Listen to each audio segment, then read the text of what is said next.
कल 60,000 के ऊपर क्लोजिंग दिया है विच इज ऑल टाइम हाई। लेकिन काफी सारे ऐसे इन्वेस्टर हैं जिनको मार्केट बबल सिचुएशन में लग रहा है और कहीं ना कहीं उन्होंने 50-55,000 के आसपास पूरा पैसा निकाल लिया है और वो इन्वेस्टमेंट के लिए मार्केट के करेक्शन की वेट कर रहे हैं। काफी सारे ऐसी भी थ्योरी आ चुकी है कि मार्केट एक बबल सिचुएशन में है, तो कोई भी ऐसे एजम्पशन करने की बजाय स्टॉक मार्केट में हमेशा एनालिसिस और डेटा के ऊपर ही कोई भी आउटकम निकलता है। तो आज के एपिसोड में हम लोग डिटेल में एनालिसिस करेंगे कि 60,000 के मार्केट जो अभी सेंसेक्स चल रहा है वो बबल में है, फेयर वैल्यूड है या अंडर वैल्यूड है। ये एपिसोड शायद थोड़ा लंबा रहेगा बिकॉज हमने काफी डिटेल में काफी सारे डेटा और पैरामीटर को चेक करके ये एनालिसिस किया है।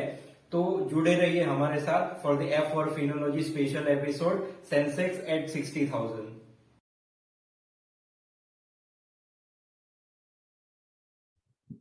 सबसे पहले तो जो आप चार्ट देख रहे हैं ये सेंसेक्स का करंट चार्ट है।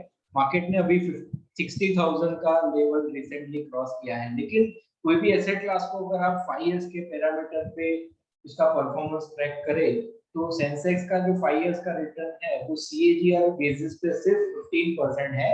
द रीजन इज 2015-16 में सेंसेक्स 28-29,000 का लेवल था, अभी 60,000 का लेवल है। तो 5 इयर्स के लेवल पे 15,000 रिटर्न एक नॉर्मलाइज रिटर्न माना जाएगा। नेक्स्ट स्लाइड है जहां पे मैंने 2008 से 2021 का सेंसेक्स का कंपैरिजन दिया हुआ है। 2008 में मार्केट ने ऑल टाइम हाई बनाया था 21,000 का और अभी 2021 में सेंसेक्स ने रिसेंटली 60,000 का लेवल क्रॉस किया। लेकिन इन 13 सालों में कंपाउंडेड एनुअल जो रिटर्न बैठा वो सिर्फ 8.4% बैठा, जो काफी लो माना जाता है। और तीसरी स्लाइड में मैंने कंपैरिजन लिया है पिछले हाई से अभी के हाई का। पिछला हाई जो कोविड से पहले बना हुआ था वो जनवरी 2020 में 42,000 का इंडेक्स था, जो अभी 60,000 हो चुका है। तो ये 19 मंथ्स में सेंसेक्स ने 22% का सीएजीआर रिटर्न बनाया है। तो ये तीन स्लाइड से कैलकुलेटिव एनालिसिस बताता है कि market is not at all in the bubble situation as per the return data. तो ये स्लाइड से हमें काफी अच्छी जानकारी यहाँ पे मिल रही है। क्यों मार्केट अभी इतना ऊपर जा रहा है, तो कुछ सेंटीमेंट भी पॉजिटिव हुए हैं। जैसे 2 दिन पहले मूडीज ने इंडिया का क्रेडिट रेटिंग आउटलुक है वो नेगेटिव से स्टेबल किया हुआ है। ये क्यों बड़ा गेम चेंजर माना जाएगा, क्योंकि काफी सारे सॉवरेन वेल्थ फंड जो क्रेडिट रेटिंग के हिसाब से अपना इन्वेस्टमेंट अलग अलग कंट्री में डाइवर्ट करते हैं, तो काफी सारे ऐसे इन्वेस्टमेंट जो नेगेटिव क्रेडिट रेटिंग के हिसाब से इंडिया में नहीं आ रहे थे, वो आगे जाके अगर हमारा क्रेडिट रेटिंग सुधरा है तो यहाँ पे इन्वेस्टमेंट फ्लो आने के बहुत ही अच्छे चांसेस है। और उसके अलावा मूडीज ने 18 जितनी कंपनियों के क्रेडिट रेटिंग में भी इम्प्रूवमेंट की है। तो क्रेडिट रेटिंग में इम्प्रूवमेंट होने की वजह से ऑफशोर बोरोइंग जो होते हैं, मतलब इंडियन कंपनीज जो फॉरेन मार्केट से बॉन्ड के रूप के थ्रू पैसा कलेक्ट करती है, वहां पे लोअर प्राइसेस पे हमें लिक्विडिटी प्रोवाइड होगी। तो ये बहुत ही पॉजिटिव माना जाएगा इन terms of sentiment. Next slide जो है वो दिखाती है डेटा 2018 से 20 के बीच में। 2018 से 20 के बीच में मार्केट काफी पोलराइज था। काफी सारे लोग बोल रहे थे कि सिर्फ रिलायंस, टीसीएस, इंफोसिस जैसे ही शेयर बढ़ रहे हैं। तो कहीं ना कहीं फिगर भी यही चीज इंडिकेट करते हैं कि टॉप 10 स्टॉक्स ने 2018 से 20 के बीच में 60% कंट्रीब्यूशन दिया मार्केट कैप चेंज करने में। लेकिन आप ब्रॉडर मार्केट में देखोगे तो 11 से लेके 500 नंबर की कंपनीज में मार्केट कैप में कोई ग्रोथ नहीं दिखने को मिला और मिड कैप स्मॉल कैप में मार्केट कैप 24% से 57% का डिक्लाइन आया हुआ था। मतलब मार्केट काफी पोलराइज था टिल सितंबर 2020। लेकिन सितंबर 2020 के बाद सिचुएशन में काफी चेंज देखने को मिला। टॉप 10 कंपनीज ने तो अपना कंट्रीब्यूशन दिखाया ही, लेकिन उसके बाद जो मिड कैप स्मॉल कैप में जो ब्रॉडर मार्केट बोला जाता है वहां पे भी रैली देखने को मिली। और मिड कैप स्मॉल कैप में कंटिन्यूअसली जो वैल्यूएशन काफी चीप थे, तो वहां पे 70 से लेके 99% तक का राइज हमें देखने को मिला। इसी वजह से आप देख रहे होंगे कि मार्केट ने जब मार्च में लो बनाया वहां से mid cap small cap index almost double हो चुका है। Next slide. बुल मार्केट में जनरली काफी सारी लोअर परफॉर्मिंग कंपनियां जिनकी प्रॉफिटेबिलिटी कम है या जो और कंटिन्यूअसली लॉस मेकिंग है, ऐसी कंपनियां भी मल्टी बैगर हो जाती है। लेकिन ये रैली में कंटिन्यूअसली क्वालिटी कंपनीज में ही बेनिफिट देखने को मिला। ये स्लाइड यहाँ पे इंडिकेशन दिखाती है कि जितनी भी अच्छी कंपनी जिन्होंने प्रॉफिटेबिलिटी दिखाई है रिटर्न ऑन इन्वेस्टमेंट और रिटर्न ऑन कैपिटल में, वहां पे ही आपको प्राइस एक्शन देखने को मिला है।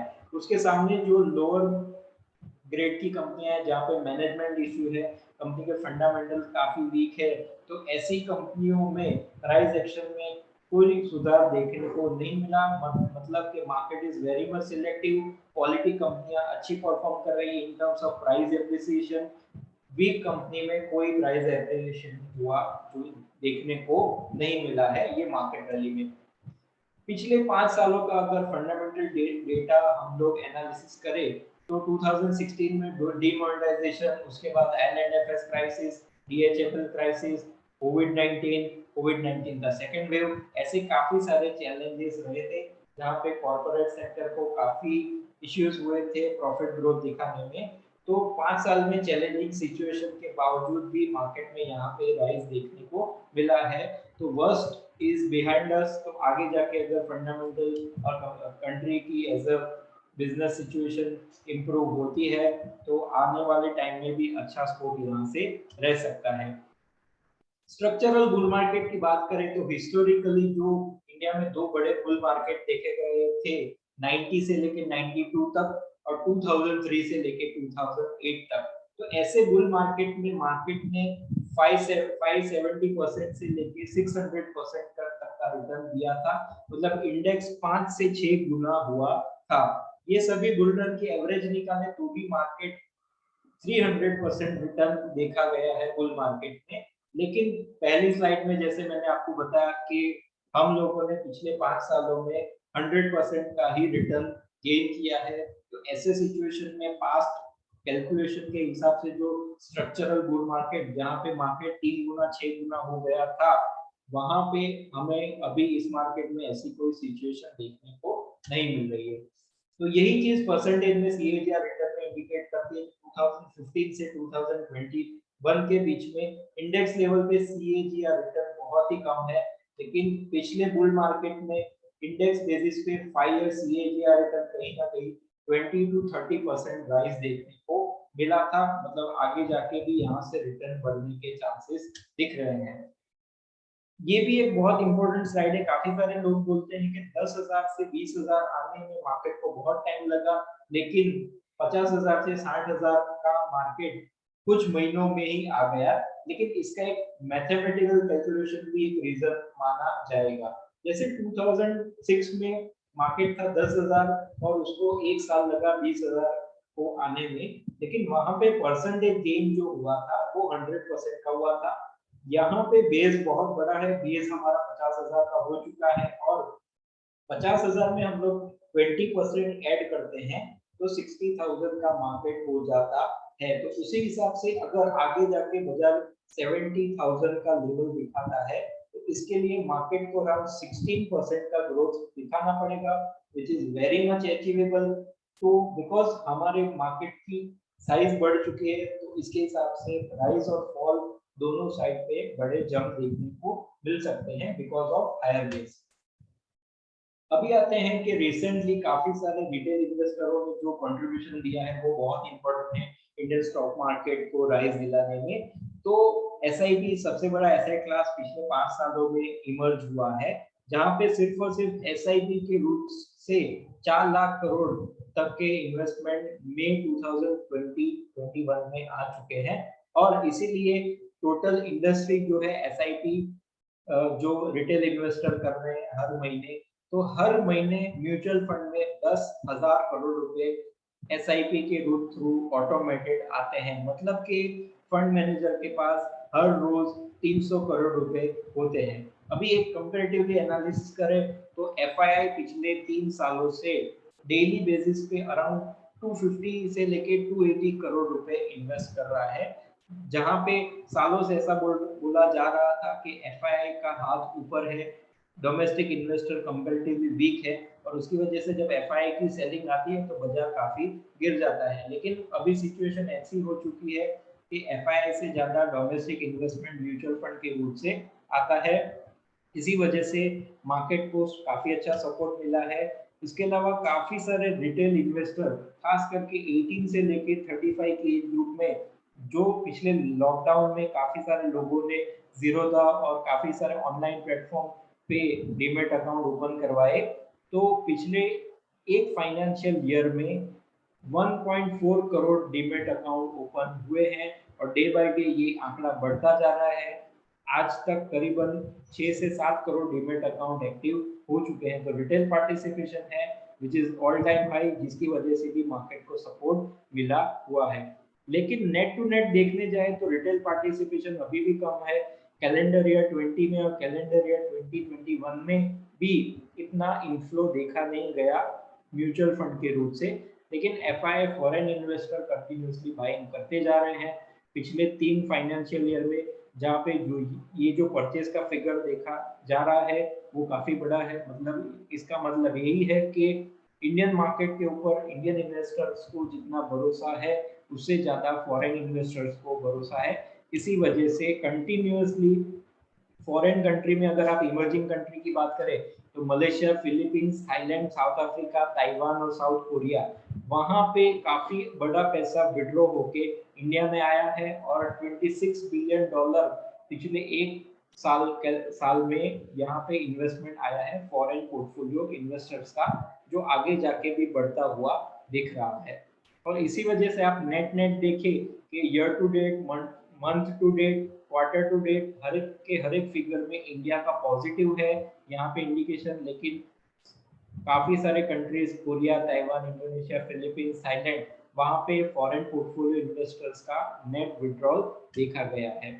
उसके अलावा हर एक स्टॉक मार्केट को लिक्विडिटी भी बहुत ज्यादा इम्पैक्ट करती है। तो जैसे फाइनेंशियल क्राइसिस आया था 2008 में, तो फेडरल रिजर्व ने अपनी बैलेंस शीट एक्सपेंशन की थी और इंटरेस्ट रेट घटा के मार्केट में लिक्विडिटी प्रोवाइड की थी। तो ऐसा ही कोई सिचुएशन 2020 में आया था, तो फेड ने अपनी बैलेंस शीट काफी एक्सपांड की और $384 बिलियन की मार्केट में लिक्विडिटी आई। तो लिक्विडिटी हमेशा स्टॉक मार्केट या कोई भी एसेट क्लास को प्राइस एप्रिसिएशन में सपोर्ट करती है, तो इसी वजह से मार्केट में लोअर लेवल से काफी अच्छा जंप देखा गया है।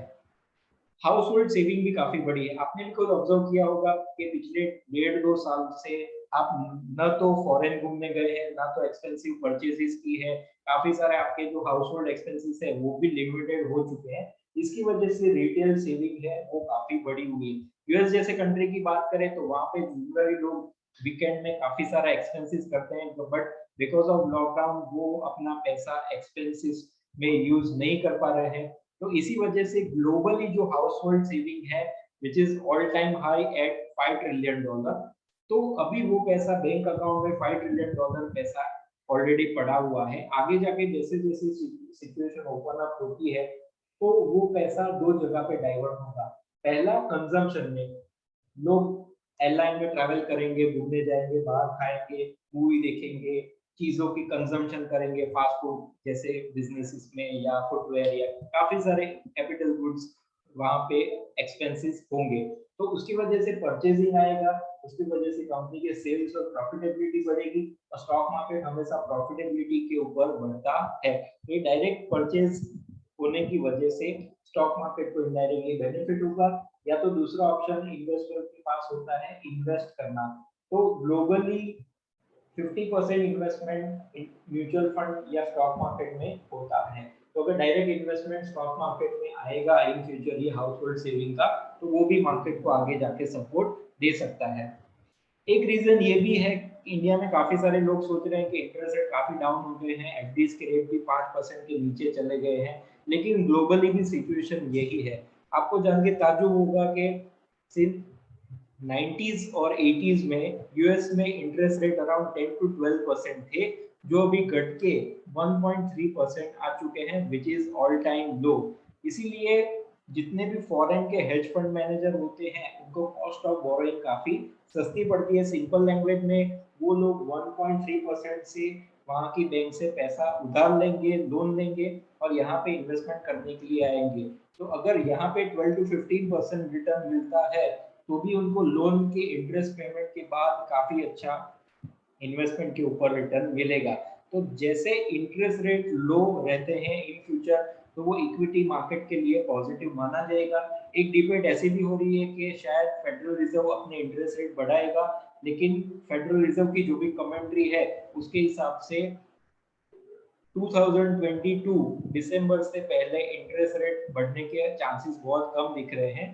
तो यहाँ से सवा साल तक मार्केट में लिक्विडिटी पंपिंग होती रहेगी, जो इक्विटी मार्केट को सपोर्ट करने के लिए जरूरी है। तो इसी रीजन की वजह से मार्केट काफी स्टेबल देखे गए हैं पिछले 1 से 1.5 साल से। अभी आते हैं फंडामेंटल्स पे। फंडामेंटल में एक मेन इंपॉर्टेंट पॉइंट होता है इन्वेंट्री। इन्वेंट्री का मतलब कोई भी कंपनी के पास कितना स्टॉक अपने रिजर्व में पड़ा हुआ है। अगर मंदी होती है तो कंपनीज के पास स्टॉक ऐसे ही पड़ा होता है, इसीलिए इन्वेंट्री हाई होती है। लेकिन ये एक इंडिकेटर जो है वो इन्वेंट्री लेवल दिखा रहा है। इन्वेंट्री लेवल काफी लो पे है, इसका मतलब यही हुआ कि प्रोडक्शन ऑलरेडी हो रहा है और प्रोडक्शन के सामने डिमांड बहुत ज्यादा है। और डिमांड ज्यादा होने की वजह से जो सप्लाई चेन है वो सप्लाई चेन इतनी स्ट्रांग नहीं हो पा रही है। तो आगे जाके अगर डिमांड और बढ़ेगी तो कंपनी की प्रॉफिटेबिलिटी बढ़ेगी। तो इन्वेंट्री जितनी लो रहती है वो कंपनी की प्रॉफिटेबिलिटी के लिए पॉजिटिव माना जाएगा। नेक्स्ट पॉइंट है, ये नोमुरा ने एक बिजनेस रिजम्पशन इंडेक्स बनाया है, जहां पे पहले प्री कोविड लेवल को 100 के मार्क पे यहाँ पे उन्होंने लिया हुआ है। और जैसे ही कोरोना वायरस की सिचुएशन मार्च में शुरू हुई तो वो बिजनेस इंडेक्स 100 से घट के 45 आ गया। लेकिन कोविड फर्स्ट वेव के बाद यहाँ पे इम्प्रूवमेंट देखा गया और फरवरी 2021 में ये इंडेक्स फिर से 98 पे आ चुका है। लेकिन फिर से सेकेंड वेव आ गया और वो इंडेक्स फिर से घट के 63 पे आ गया। बट हम लोगों ने काफी अच्छी तरह से सेकेंड वेव से बाहर निकले और करंटली वो इंडेक्स 100 मार्क क्रॉस कर चुका है और 102 पे आ गया है। तो आपने भी ऑब्जर्व किया होगा कि लास्ट स्टेज में काफी सारे एयरलाइंस, मल्टीप्लेक्स, स्कूल और ऐसे काफी सारे जो भी सेगमेंट है जो पूरे लॉकडाउन में बंद थे वो ओपन अप हो चुके हैं। तो जितने ज्यादा बिजनेसेस ओपन अप होंगे तो मार्केट में पॉजिटिविटी और मनी रोटेशन बढ़ेगा, जो एज अ इकोनॉमी पॉजिटिव माना जाएगा। वही चीज इंडिकेट कर दी है जीएसटी कलेक्शन में। जीएसटी कलेक्शन कंटिन्यूअसली गवर्नमेंट की रेवेन्यू को बढ़ा रहे हैं और पिछले 1 साल का एवरेज डेटा निकाले तो जीएसटी कलेक्शन 1 लाख करोड़ के ऊपर हर महीने आ रहा है। तो इसका मतलब ये हुआ कि बिजनेस अगर हो रहे हैं तो ही जीएसटी कलेक्शन आएगा। तो GST collection data directly market की और बिजनेस इकोनॉमी की इंप्रूवमेंट को दिखा रहा है। सेकेंड पॉइंट आता है टैक्स कलेक्शन, जहाँ पे excise, GST, revenue, direct collection सभी डेटा को यहाँ पे ऐड किया गया है। तो आपको जान के शॉक लगेगा कि प्री कोविड पे अपना जो इंडिया का टैक्स कलेक्शन था वो अराउंड 16-15 के आसपास चल रहा था, जो कोविड के टाइम पे घट के 8% ऑफ जीडीपी हो गया था। लेकिन जैसे ही कोविड में से हम लोग बाहर निकले तो currently we are getting tax collection of 26%, which is all time high. तो इसका मतलब यही माना जा रहा है कि डायरेक्ट टैक्सेशन से गवर्नमेंट की रेवेन्यू काफी बढ़ रही है। थर्ड वेव के चांसेस जो काफी सारे लोग डिबेट कर रहे थे कि सितंबर या अक्टूबर महीने में थर्ड वेव आएगी, कोरोना फिर से एक बार पीक पे होगा। लेकिन due to the successful vaccination of around 90 crore people, यहाँ पे थर्ड वेव आने की कोई चांसेस नहीं दिख रही है। इसी वजह से काफी सारे बिजनेसेस के कॉन्फिडेंस बढ़ रहे हैं और वो आगे जाके एक्सपांशन के बारे में सोच रहे हैं। तो ये एक Australian prime minister mister Tony Abbott का एक स्टेटमेंट आया था, जहाँ पे he is preferring India as a alternative of China in terms of productivity, business and manufacturing. और आगे जाके चाइना के कॉम्पिटिटर में market leader India as a country emerge हो सकता है, जो एक पॉजिटिव स्टेटमेंट माना जाएगा। गवर्नमेंट ने मेक इन इंडिया प्रोजेक्ट शुरू किया था 2015 में, लेकिन इसकी इम्प्लीमेंटेशन और उसके जो भी रिजल्ट्स हैं वो भी दिखने शुरू हुए हैं। काफी सारे न्यूज़पेपर में आपने पढ़ा होगा कि एप्पल और सैमसंग जैसे कंपनीज के मोबाइल फोन और अदर इलेक्ट्रॉनिक इक्विपमेंट इंडिया में मैन्युफैक्चरिंग हो रहे हैं। और आईफोन में भी अभी मेड इन इंडिया काफी सारे फोन पे आपको देखने को मिलता है। तो ये पीएलआई स्कीम है गवर्नमेंट की, जिसका नाम है प्रोडक्शन लिंक इंसेंटिव। मतलब कि जो भी प्रोडक्शन होता है तो फर्स्ट 5 इयर्स में 5% इंसेंटिव गवर्नमेंट वो कंपनी को देती है ताकि उसको आगे जाके बिजनेस करने के लिए और आगे इम्प्रूवमेंट हो सके। तो ये स्कीम काफ़ी अच्छी तरह से चल रही है। ये काफ़ी इंटरेस्टिंग डेटा यहाँ पे देखने को मिल रहा है। श्री सिटी करके एक स्पेशल इकोनॉमिक जोन है, वो जो चेन्नई के वेल्लोर डिस्ट्रिक्ट में शुरू किया है। वहाँ पे 28 कंट्रीज से 190 कंपनीज फॉरेन से यहाँ पे वर्किंग कैपिटल के लिए आई हुई है और उन्होंने अभी तक टोटल 30,000 करोड़ की रेवेन्यू जनरेट की है, 50,000 लोगों को यहाँ पे एम्प्लॉयमेंट मिला है और सबसे इम्पोर्टेंट ये स्पेशल इकोनॉमिक जोन से 14,000 करोड़ की revenue in terms of export हर साल होती है। तो अगर आगे जाके एज अ कंट्री अगर हम हर एक स्टेट में इस तरह के स्पेशल इकोनॉमिक जोन बना पाए तो बट ऑब्वियस इंडिया आने वाले 5-10 सालों में चाइना की तरह एक मैन्युफैक्चरिंग हब बन सकता है। इसी वजह से फॉरेन पोर्टफोलियो इन्वेस्टर पिछले 30 सालों में सबसे ज्यादा इन्वेस्टमेंट इंडिया में लेके आए हैं। ये ग्राफ यही दिखाता है कि पिछले 30 सालों में जो फॉरेन पोर्टफोलियो इन्वेस्टमेंट आया उसमें से 26% इन्वेस्टमेंट पिछले 1 सालों में आया है और एफआई का कॉन्फिडेंस यहाँ पे काफी बढ़ा हुआ है। एफआई क्यों इंडिया में पैसा डालना चाहते हैं तो ये इंडिया की बैलेंस शीट से पता चलता है। प्री कोविड लेवल पे इंडियन टॉप 500 कंपनीज की प्रॉफिटेबिलिटी 1,22,000 करोड़ थी। कोरोना में ये फिगर काफी घट गया था, लेकिन जैसे जैसे हम लोग कोरोना में से बाहर आए तो 1,22,000 करोड़ का जो प्रॉफिट है वो बढ़ के 2 लाख करोड़ का हो चुका है। मतलब कि यहाँ पे सीधा दिख रहा है कि इंडियन कॉर्पोरेट्स की प्रॉफिटेबिलिटी 20-25% से बढ़ चुकी है। अगर प्रॉफिटेबिलिटी बढ़ेगी तो मार्केट का पी रेशियो घटेगा। इसी वजह से आपको जान के ताज्जुब होगा कि 48,000 पे मार्केट महंगा था, लेकिन because of increasing profitability of Indian corporate companies 60,000 के मार्केट पे यहाँ पे जो पी रेशियो है निफ्टी या सेंसेक्स का वो घट के 25 के नजदीक आ गया है। फॉरेन रिजर्व भी फॉरेन पोर्टफोलियो इन्वेस्टर्स और foreign FDI foreign domestic investment की वजह से काफी इम्प्रूव हुआ है। 2015 में इंडिया के पास जो फॉरेक्स रिजर्व था वो अराउंड 400 बिलियन डॉलर था, वो ग्रेजुअली बढ़ के अभी 634 बिलियन डॉलर हो चुका है। तो इसकी वजह से रुपये की स्टेबिलिटी काफी बढ़ गई है कंपेरेटिवली अदर करेंसीज।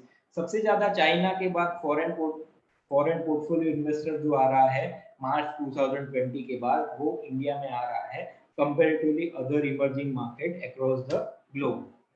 इसी वजह से यहाँ पे कल 2 दिन पहले आरबीआई की क्रेडिट पॉलिसी आई थी जहाँ पे आरबीआई ने खुद स्टेटमेंट दिया था कि we are expecting GDP growth of around 1.4% for next financial year. इसी तरह से अगर हमारी जीडीपी बढ़ती रही तो हमारी 2.7 ट्रिलियन डॉलर की economy before 2025 we are expecting to reach 4 trillion dollar. और जो यूके जो हमने ब्रिटिशरों की 150 साल तक गुलामी की और उनकी इकोनॉमी जो उस टाइम पे 3.8 ट्रिलियन होगी, हम यूके को सरपास कर जाएंगे।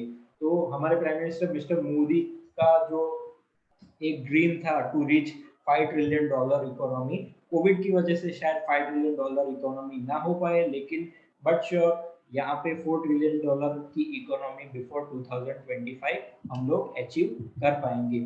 तो ये इसके कंट्रीब्यूशन में कौन कौन से सेगमेंट रहेंगे, तो जैसे हम लोगों ने आगे देखा कि गवर्नमेंट की टैक्स रेवेन्यू काफी बढ़ रही है, तो टैक्स रेवेन्यू के सामने government road railway telecom power generation petroleum mining airport port जैसे इंफ्रास्ट्रक्चर डेवलपमेंट में ये पैसा यूज करेगी। और जो नेशनल इंफ्रास्ट्रक्चर पाइपलाइन के हिसाब से 2022 से 2025 के बीच में गवर्नमेंट 6 ट्रिलियन डॉलर रेवेन्यू अपनी खर्च करेगी for development of infrastructure.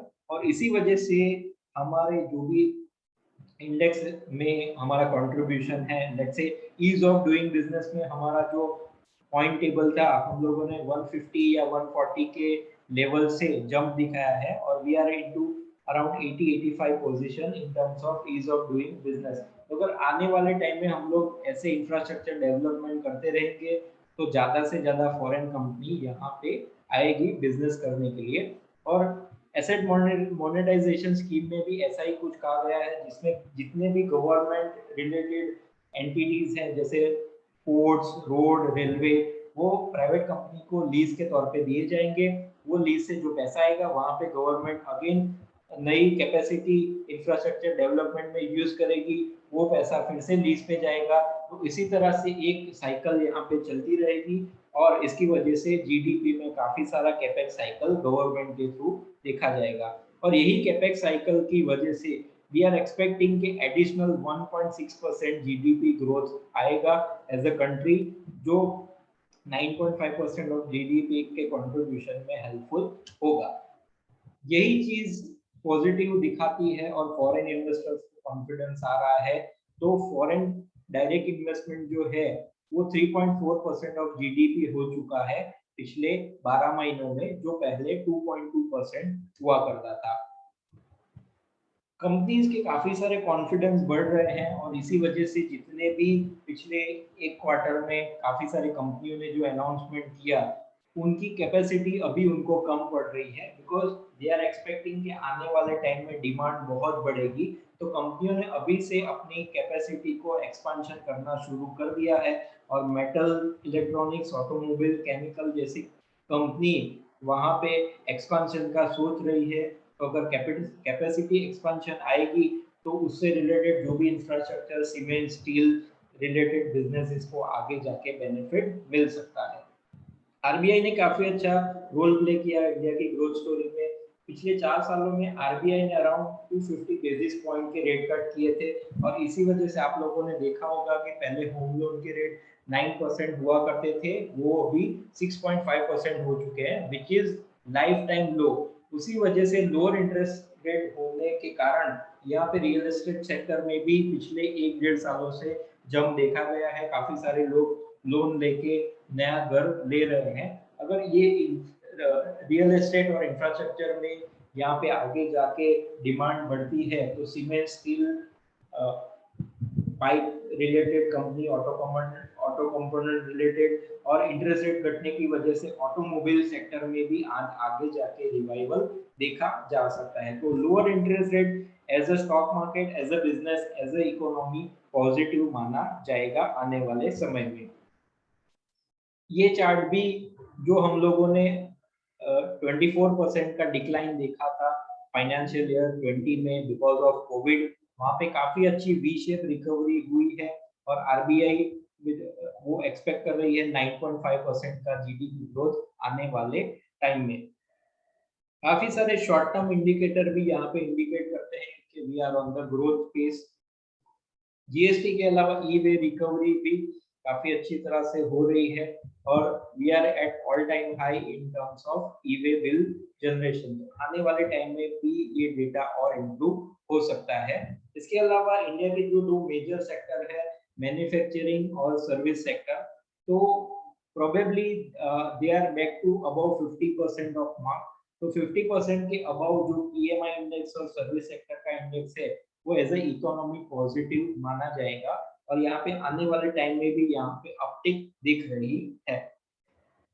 Company की प्रॉफिटेबिलिटी भी बढ़ती हुई दिख रही है। पहले क्या था कि स्टॉक प्राइसेस बढ़ रहे थे लेकिन उसके सामने कंपनी की प्रॉफिटेबिलिटी बढ़ नहीं रही थी, but because of cost cutting, because of interest rate decline and because of many reason काफी अच्छा इम्प्रूवमेंट देखा गया है इन टर्म्स ऑफ प्रॉफिटेबिलिटी। और अगर आगे जाके प्रॉफिटेबिलिटी बढ़ेगी तो वही ड्राइविंग फैक्टर होगा स्टॉक मार्केट या स्टॉक प्राइसेस बढ़ाने में। क्यों प्रॉफिटेबिलिटी बढ़ी है? तो प्रॉफिटेबिलिटी बढ़ने में कंपनी के डेट घटने का भी एक बड़ा रीजन माना जा रहा है। काफी सारी कंपनीज ने कॉस्ट कटिंग की, अपनी लोन है जो वो रीपेमेंट की और इंटरेस्ट रेट घटने की वजह से काफी सारे कंपनी के डेट पोर्शन में कटौती देखी गई। अगर कंपनी का डेट घटता है तो प्रॉफिटेबिलिटी इनडायरेक्टली बढ़ जाती है और प्रॉफिटेबिलिटी बढ़ने की वजह से स्टॉक प्राइसेस बढ़ते हुए दिखते हैं। तो ऐसे काफी सारे रीजन की वजह से स्टॉक मार्केट में काफी सारे कंपनियों में प्राइसेस में जंप देखा गया है। आने वाले 3 से 5 सालों में कौन सी तीन ब्रॉड थीम रहेगी जो इंडिया एज ए इकोनॉमी काफी सारा बेनिफिट करवाएगी? तो पहला पॉइंट है PLI, which is production link incentive, जहाँ पे गवर्नमेंट अराउंड 30 से 35 ट्रिलियन रुपीस खर्च करेगी ये इंसेंटिव देने में, और वो लिक्विडिटी मार्केट में आएगी और वहां से बिजनेस काफी अच्छा डेवलप होगा। Global stimulus package is next point. Global liquidity आने वाले 1-1.5 साल तक कंटिन्यू रहेगी। इसकी वजह से फॉरेन इन्वेस्टर्स का काफी सारा अच्छा पैसा इंडिया में आ सकता है, जो मार्केट को सपोर्ट देगा। और structurally China plus one strategy भी यहाँ पे इफेक्टिव होगी। चाइना में काफी सारे मेटल कंपनीज, केमिकल कंपनीज बंद हो चुकी है और उसके सामने डिमांड काफी ज्यादा है। तो India is emerge as a second best company to compete with China. तो आने वाले टाइम में अगर यहाँ पे हम लोग ऐसे एक्सपोर्ट बूस्ट करते हैं और यहाँ पे इन्वेस्टमेंट और एम्प्लॉयमेंट जनरेट करते हैं, तो वो चाइना के सामने टक्कर लेने के लिए एज अ इकोनॉमी बहुत हेल्पफुल होगी।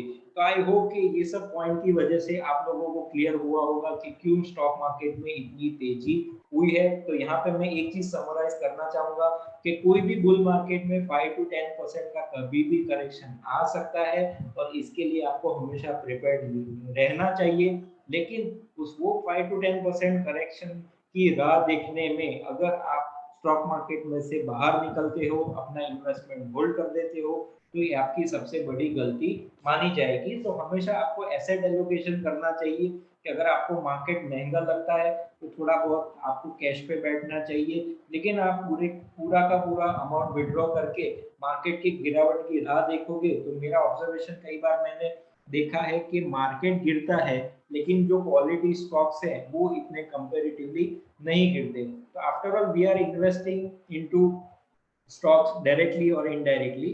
तो मार्केट के लेवल को देखने के बजाय मार्केट में फंडामेंटल किस तरह से आगे जाके वर्क करेंगे उसके ऊपर अपना डिसीजन लेना चाहिए। इसके रिगार्डिंग आपको कोई और क्वेरी हो तो आप मेरा कांटेक्ट कर सकते हैं। Thank you so much.